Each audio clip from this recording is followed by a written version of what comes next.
Cette conférence est d'une importance capitale. Connaître les bénéficiaires effectifs des entreprises du secteur extractif est un enjeu essentiel pour les pays, notamment dans la mobilisation des ressources publiques. En effet, la transparence des bénéficiaires effectifs permet de lutter contre l'évasion fiscale, contre la corruption, les conflits d'intérêts et les flux financiers illicites. Elle permet surtout d'améliorer le climat des affaires. Et croyez-moi, après le premier rapport de l'ITIE, beaucoup de gens qui avaient des actions ont dû trouver des arrangements pour disparaître des listes. Oui, c'est important de faire connaître les vrais actionnaires qui sont derrière les structures. Donc tout cela montre que le sujet est bien d'actualité.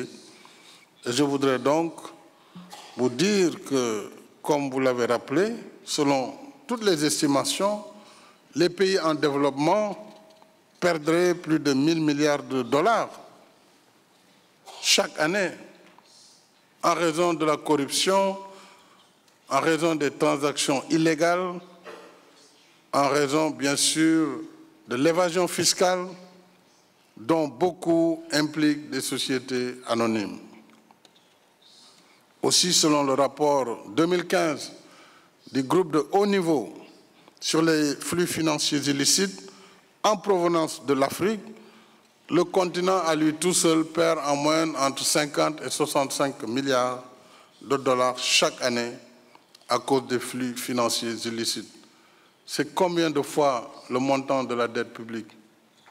Donc c'est dire que si l'Afrique gère mieux ses ressources, avec l'appui de nos partenaires, que l'Afrique toute seule n'y arrivera pas. Je pense que nous ne parlerons plus en ce moment d'aide publique au développement, parce que nous aurons toutes les ressources pour assurer notre développement et surtout garder nos enfants sur notre territoire, ce qui éviterait d'alimenter des réseaux criminels pour l'immigration clandestine.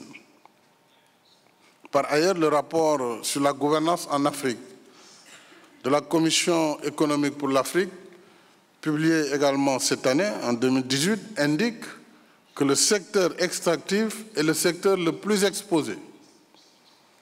À l'évidence, l'exploitation et la gestion des ressources naturelles doivent être transparentes, viables, équitables et soutenables, de façon à assurer durablement le bien-être des populations.